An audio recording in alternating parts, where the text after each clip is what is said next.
What if his silence isn't rejection, but a testament to his depth of feeling? What if the space he creates isn't about disappearing, but about processing something he never learned to name? There's a moment, often subtle, almost imperceptible, when the man who once seemed open and emotionally present begins to retreat. He responds less, delays more, becomes vague in tone. You feel it before you can prove it, and instinctively you ask, "Did I do something wrong?" This question is familiar, too familiar. For many women, especially those who carry a history of emotional vigilance, of learning to read between the lines to anticipate abandonment, this kind of shift ignites a silent alarm. It awakens not just confusion, but a deeper pain, the echo of past inconsistencies, of emotional unavailability disguised as independence, of promises that faded without explanation. But what if there's another way to interpret this pattern? In behavioral terms, what appears as detachment might not always be avoidance in the emotional sense. Sometimes it's a conditioned response, a learned behavior formed by a history of reinforcement and punishment deeply embedded in the male psyche. When a man begins to care genuinely, a paradox can emerge. Instead of leaning in, he pulls away. BF. Skinner taught us to observe behavior not as random or mysterious, but as shaped by consequences. He believed that all actions are the result of environmental stimuli and the reinforcements that followed them. In love, the same rules apply. A man may step back not because he doesn't feel, but because he feels so much that the emotional intensity surpasses his learned threshold for safety. This withdrawal, then, is not necessarily a reflection of you or your worth. It's a reflection of his internal conditioning, his way of avoiding a punishment he's learned to expect from intimacy, rejection, engulfment, exposure. So the question shifts, not why is he pulling away, but rather what past contingencies trained him to do so. In this video, we will walk through this paradox with clarity and compassion. We'll examine how emotional closeness, especially for men conditioned to avoid vulnerability, can trigger avoidance.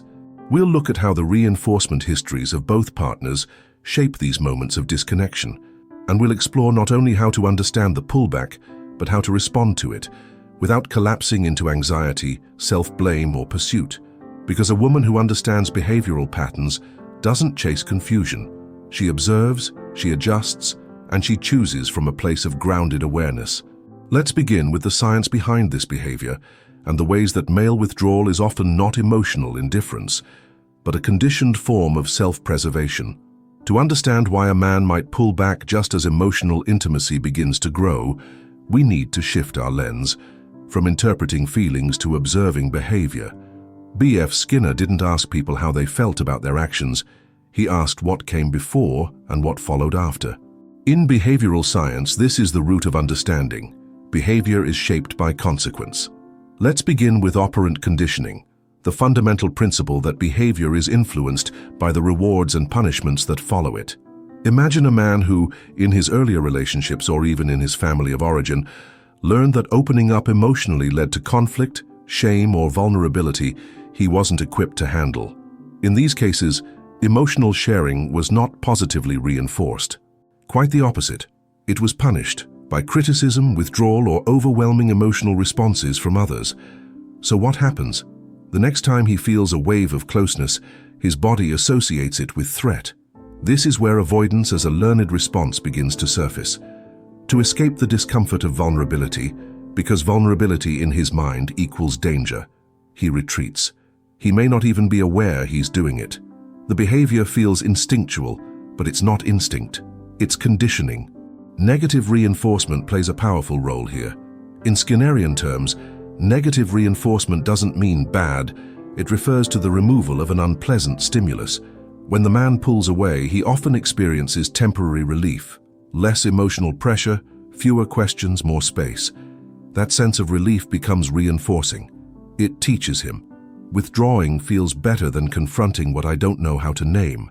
So the next time he's emotionally overwhelmed, he repeats the behavior. Withdrawal becomes the strategy that works for him, not because it serves the relationship, but because it regulates his internal discomfort. Now, let's bring in Skinner's deeper insight. All behavior serves a function. It's never meaningless. Emotional distancing is not random coldness. It's a shaped pattern.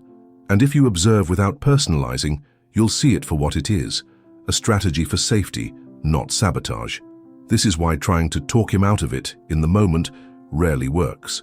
Because for him, closeness is the antecedent to discomfort. He's not responding to you. He's responding to what his nervous system believes closeness will cost him. So what happens to the woman in this dynamic? Often she begins to chase, not because she's needy, but because she's also been conditioned to believe that distance must be closed, that silence must be filled, that her worth depends on maintaining connection.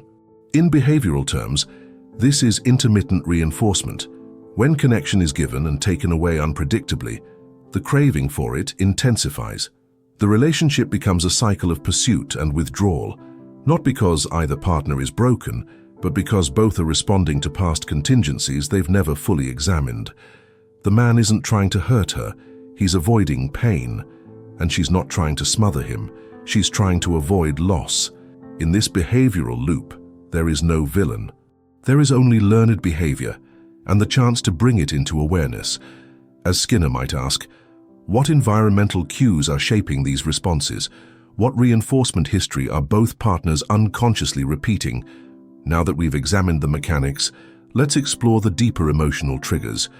Why the act of caring itself can provoke distance, and what lies beneath that tension between closeness and fear. There's a painful irony at the heart of many female-male dynamics. The moment he begins to feel something real, something soft, complex, maybe even beautiful, is often the same moment he begins to withdraw. And for the woman on the other side, the message feels cruel. How can care lead to disappearance? How can affection trigger avoidance? But again, let's step back. In behavior analysis, we don't moralize behavior, we interpret it. We ask what emotional triggers are being activated and what deeper patterns lie underneath them. Because the truth is, many men are not withdrawing because they don't care. They're withdrawing because they do. And that care awakens fear. At the center of this paradox is vulnerability, a state of openness that for some feels more dangerous than rewarding, and not without reason. A man's early emotional environment often sets the tone for how he navigates connection.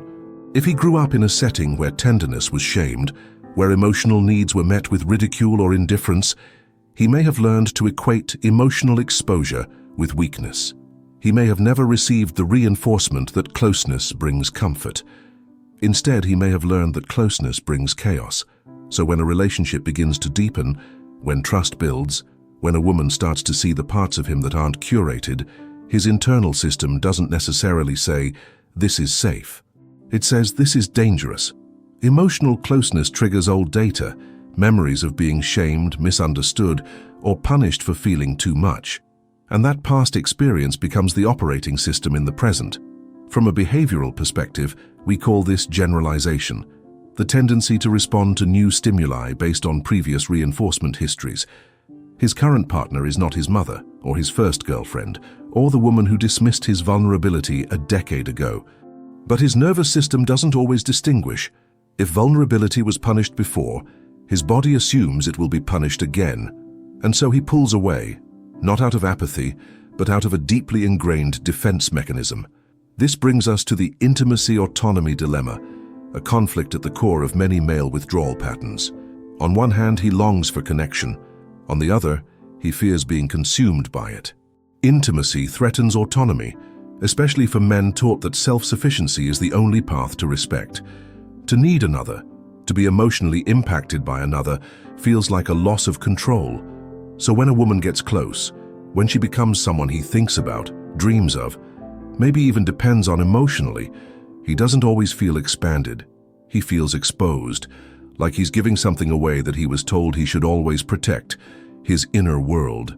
And this isn't just psychological, it's cultural.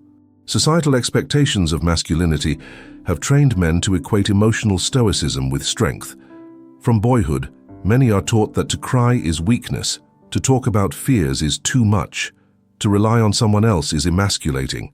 Emotional intelligence, in many male social environments, is punished, not with discipline but with mockery or isolation. So even men who crave intimacy may not know how to tolerate it.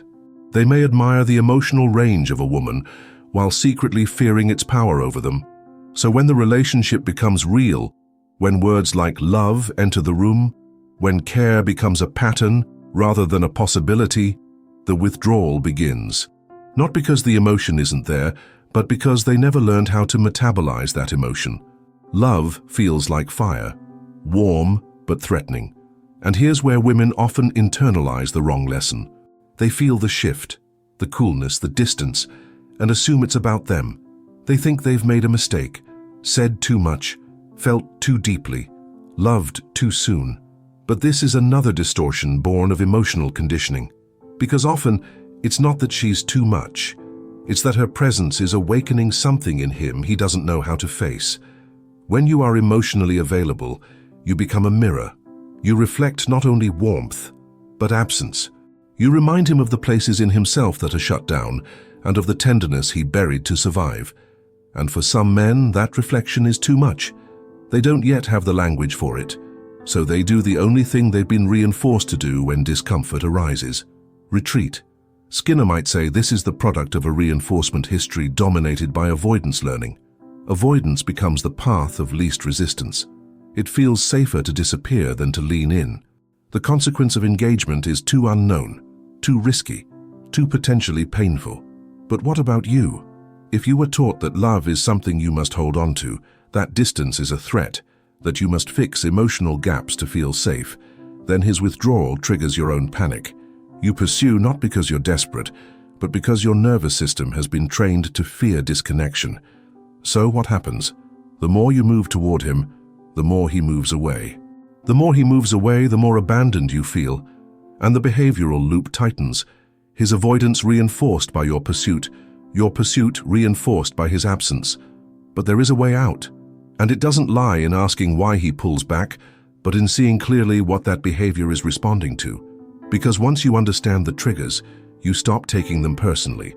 You stop bending to them. You stop assuming that love must always be proven through closeness. And perhaps you begin to realize that your job is not to chase or explain or fix. Your job is to witness, without collapsing, and to hold your ground in the face of ambiguity. Now that we've uncovered the emotional architecture behind withdrawal, let's explore the most practical question of all. What do you do when it happens? How do you navigate the pullback without losing yourself in the process? You feel the shift. The text messages slow down. The gaze that once lingered now avoids. The warmth that once filled the space between you begins to cool.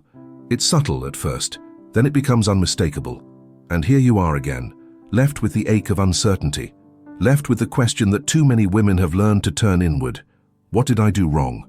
But this chapter is not about blame, it's about strategy, about understanding how to move through the pullback without chasing, shrinking, or punishing yourself for someone else's conditioned behavior.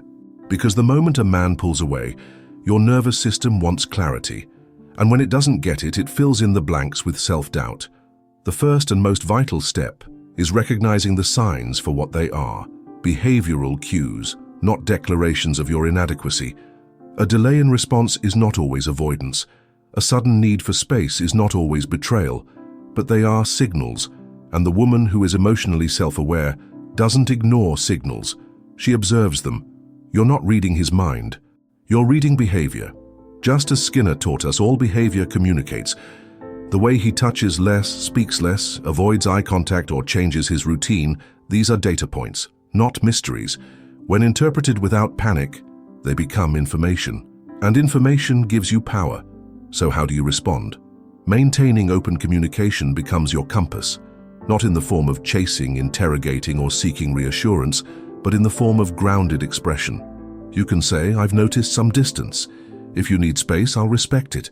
But I want clarity, not silence. That is not a demand. That is an invitation to maturity. Too many women fear that speaking up will drive a man further away, but silence, when swallowed to maintain peace, only reinforces his withdrawal. It teaches him that disappearing has no consequence. It teaches your nervous system that you don't deserve clarity. And worst of all, it fractures the relationship with yourself. So speak, but speak with self-respect, not from fear but from truth. And once you've said your piece, let it land.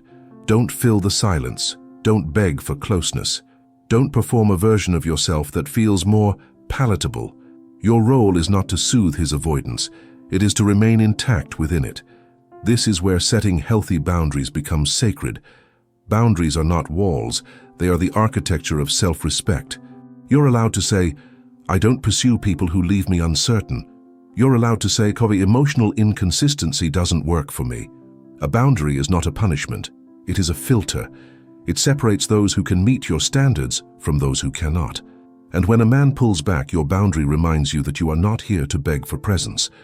You are here to witness behavior and to decide if it aligns with the emotional life you're building. But what if he's not intentionally playing games? What if he's withdrawing because he truly doesn't know how to deal with the intensity of what he feels? Then you have a different task, encouraging emotional expression without demanding it. The key is creating safety without surrendering your stability. You can say, "If there's something you're afraid to say, I'm willing to listen, but I won't chase it out of you." This communicates both compassion and strength. You're not pushing, but you're not passively waiting either. And here is the deeper truth. Your grounded presence is more powerful than any emotional persuasion. If he's been conditioned to associate vulnerability with chaos, then your emotional calm can become a new form of reinforcement. When you hold space without accusation, when you model emotional honesty without emotional flooding, you're not just handling his pullback.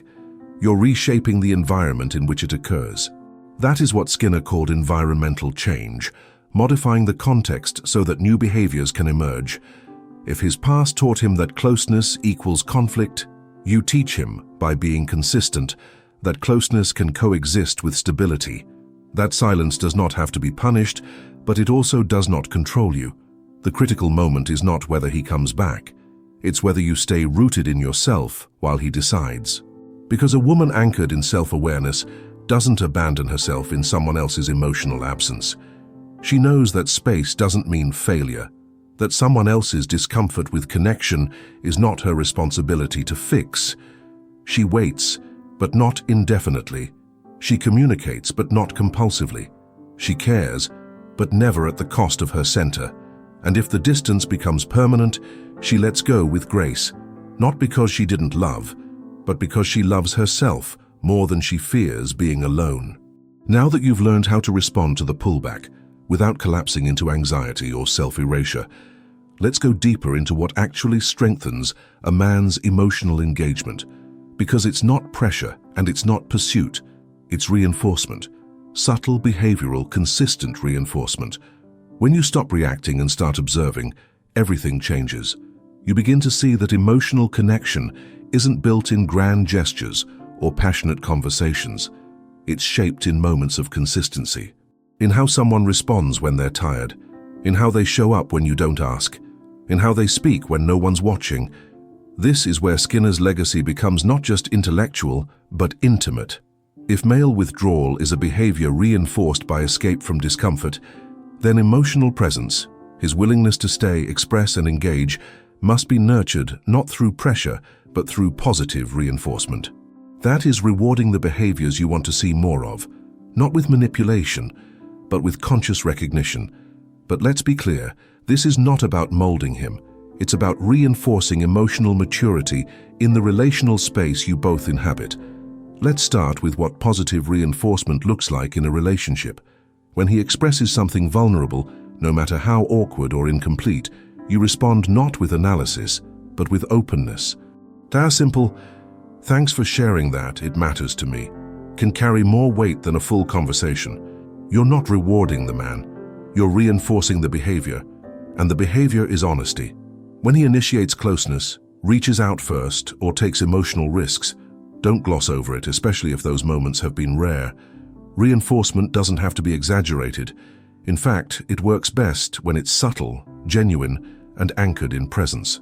The paradox is that many women, after being hurt, adopt a defensive posture. They downplay moments of connection out of fear of being too eager. They become cool, reserved, emotionally rationed. And while this protects vulnerability, it can also suppress the behaviors they want to see more of. Because behavior grows where it is welcomed. This doesn't mean you pretend everything is okay when it's not. It means you notice the shifts and you respond with alignment. When he leans in, you don't lean away to maintain control. You meet him halfway, not to reward him, but to reflect a healthier relational model than the one he might have known. This is where shaping becomes a powerful tool. In behavioral terms, shaping is the process of reinforcing gradual approximations of a desired behavior. He may not open his heart on day one, but if he texts first after pulling back, shows up when you weren't expecting it, or admits he's been emotionally distant, these are moments of movement, and instead of punishing him for not doing it sooner or better, you meet him where he is and acknowledge the shift. Because progress doesn't always come in declarations. Sometimes it comes in a man showing up after 3 days of silence and finally saying, "I've been thinking." And when it comes to punishment, let's speak with precision. Punitive responses, criticism, sarcasm, emotional withdrawal meant to provoke guilt, rarely produce change. They often reinforce avoidance. Why? Because punishment teaches the person to escape the situation, not to change the behavior. If he fears that any mistake will be met with attack, he will not move closer. He will retreat further, because that's what he's been conditioned to do. So if your goal is emotional honesty, the space in which it is received must feel safe enough for it to exist. That said, safety does not mean passivity. You can be clear about your needs without demanding. You can express your limits without ultimatums. You can say, "When you disappear without communication, I feel uncertainty. I need consistency in the relationships I invest in." That's not punishment. That's a boundary. This is where trust begins to take root, not in magical chemistry, but in the reliability of how you both handle emotional tension. Skinner would say that trust is not an abstract feeling. It's a learned response based on predictable reinforcement. You trust people when their behavior is consistent over time, not when they say they care, but when their actions match their patterns. And if you want to build that kind of trust, you must model it first. You show up for yourself, not as a reaction to his distance, but as a ritual of self-respect. You respond to emotional availability, not with skepticism, but with discernment. You let go of the idea that withdrawal is always abandonment, and instead see it as a chance to observe, to decide, and to reinforce what feels aligned. Because at the end of the day, the woman who understands behavior doesn't wait around hoping someone will change. She creates the conditions in which healthy connection can grow, and if it doesn't, she walks. Not from rage, from clarity. Let's now complete our journey by bringing these threads together: the science, the emotion, the strategy, and ultimately, the deeper wisdom of holding space for both closeness and complexity. It's easy to take distance personally. It's harder, but far more liberating to understand it behaviorally. By now you've seen that when a man truly begins to care, his withdrawal isn't always a sign of loss. It's often a sign of activation, emotional activation, nervous system activation, memory activation. What looks like retreat is frequently the nervous system saying, "This is unfamiliar, this is intense, this is dangerous, even if I want it." But what makes you powerful is not fixing him. It's knowing that you don't have to. You can observe his behavior without moralizing it. You can care about him without collapsing your own needs. You can hold space without holding on. You've learned that behavior is always shaped, that withdrawal is often reinforced by past pain and emotional discomfort. That connection, on the other hand, must be shaped through consistent reinforcement, emotional safety, and clear boundaries. You've seen that when a man pulls away, he might not be rejecting you. He might be responding to a conditioning that told him closeness equals threat. And your response, calm, grounded, self-respecting, can either reinforce that fear or help unlearn it. But only if you're not trying to rescue, chase, or convince. Because the woman who knows herself doesn't react, she reflects. She sees the pattern for what it is. She speaks once and clearly, and then she watches, not to manipulate, but to choose. If he returns with integrity, she meets him. If he stays gone, she releases him. Not because she doesn't care, but because she understands that love is not sustainable without consistency. She understands that reinforcement works both ways. When you accept the complexity of male emotional behavior, you stop taking distance as an insult. You start interpreting it as information. You move from guessing to discerning, from blaming yourself to observing reality. And from that place, you begin to trust not in him, but in your own response to him. So if he pulls back, ask yourself, What is this behavior telling me about his conditioning? What is it asking of mine? Because if you were raised to chase love when it retreats, you might feel the urge to move toward him. But now you know, sometimes, your power lies in standing still, in being the calm in the space he created, in not filling the silence he left behind, in showing your own nervous system that you will not abandon yourself, even when someone else detaches. A woman who stays rooted during emotional ambiguity becomes unshakable. She doesn't fall for intermittent reinforcement. She doesn't confuse withdrawal with depth, and she no longer confuses effort with love. So yes, a man may pull back when he cares, but a woman who has done her inner work won't lose herself trying to decode him, because her job is not to follow disappearing footsteps. Her job is to remain present in her own life, watchful, whole, and ready for the love that does not hide when it feels something real. If you've ever navigated this kind of silence, if you've ever stayed awake wondering what a man's distance really meant, I invite you to share your reflections in the comments below. Your story matters, and it might just give another woman the clarity she's been waiting for. Make sure to subscribe if this resonated with you. Here we explore the science beneath the silence, the psychology behind the patterns that shape your emotional world, because understanding isn't just power, it's freedom.